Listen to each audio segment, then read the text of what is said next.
Moments ago, a court just denied Ivanka Trump's latest request to avoid testifying in the Trump Organization's civil fraud trial that is happening here in New York. This on the same day that Donald Trump's two adult sons sat for hours inside of a courtroom. Both Donald Trump Jr. and Eric Trump, as you can see here, took the stand. They are both accused, along with their father, of falsely inflating the value of company properties. And while the former president has been on a social media barrage, not necessarily new, claiming, among other things, that his adult children are being persecuted, it is important to remember who it was, of course, that made a point of putting them in charge of the company just days before he was inaugurated. My two sons, who are right here, Don and Eric, are going to be running the company.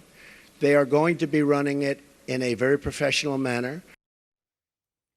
I'm joined now by Maggie Haberman, CNN political analyst and senior political correspondent for the New York Times. We'll talk about the Ivanka development in a moment. But I mean, just that moment there, I was thinking about it all day today as I was seeing Eric Trump and Donald Trump Jr. in court. I mean, that was almost 7 years ago, which is kind of hard to believe. And as they are on the stand talking about their roles, can you just walk everyone through what their roles, I mean, their whole career has kind of been defined by the Trump Organization. Yeah, and before Trump had put them in charge, he was grooming his children, including Ivanka Trump, to take over this company. That had been going on for several years. They were trustees of the company. That was the official title. I think they had some kind of vice presidential title as well prior to that, and I think after that. But basically, they were running the company. I will say, in reality, according to everyone I have ever spoken with, Don Jr. was far less involved in the day-to-day than his brother Eric. Eric really became the person who was running the company, and I think, Caitlin, that was reflected in part in how much more combative Eric Trump's testimony was in court today. Don Jr.'s was relatively less so. Yeah, I mean, it got increasingly combative over emails, even dating back to 2010, when he was saying, I wasn't involved in that. And then the attorney general says that essentially that they provided these false valuations of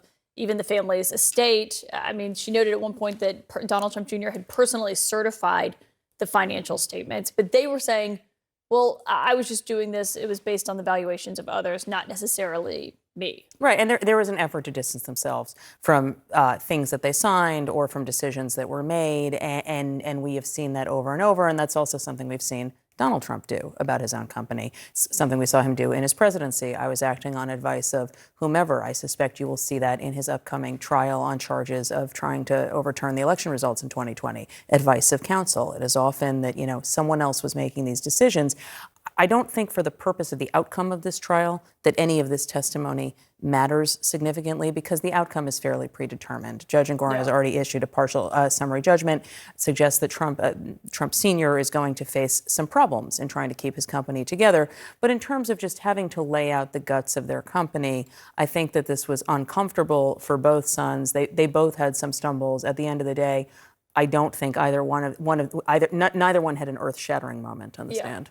And just before we came on air tonight, we got this news that at least part of the appeal that Ivanka Trump's attorneys filed today, trying to pause the whole trial while they figure out whether or not she has to testify, has been denied. Right now, she still has to testify next week. She's been fighting it, in part saying that it would be undue hardship because it's Wednesday, it's in the middle of a school week, that she'd have to come to New York to do that. What's your sense of why she is fighting testifying? I think there are a couple of reasons, among them that I think that just the whole Trump ethos is fight, fight, fight, delay, delay, delay.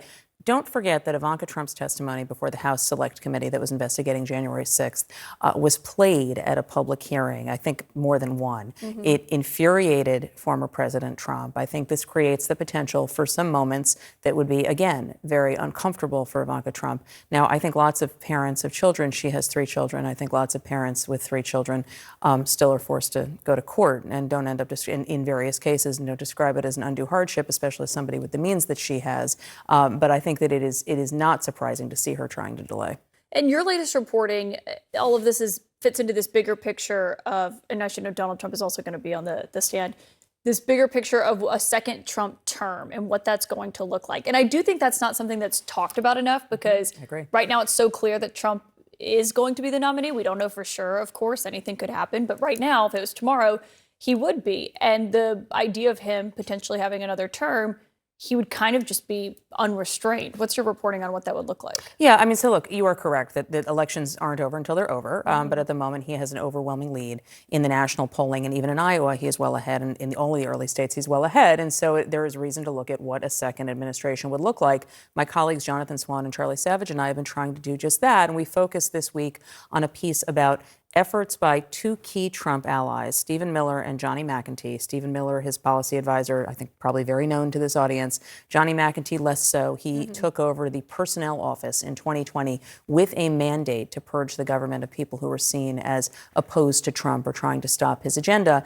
They are trying to find lawyers who could staff a second Trump administration, lawyers who would fill agencies, not just White House counsel, lawyers who would find ways to get him to yes on the kinds of policies that he wants to enact. And as he has actually laid out several of them on his campaign website in some detail, it's a pretty radical agenda. And it would be so notable because lawyers defined the first 4 years of Trump to a degree because they were kind of the seatbelts, if you want to put it that way.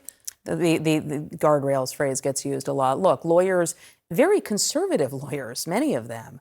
Incredibly conservative. Correct. We're saying no on things that Trump wanted to push through, particularly on matters related to immigration. I mean, that's always going to be a big driver with Trump. And so you are now seeing a push to try to get lawyers who will not raise those kinds of objections, who will try to find ways that he can accomplish what he wants. And we will see what that looks like if he becomes president again. Maggie Haberman, great reporting as always. Thank you.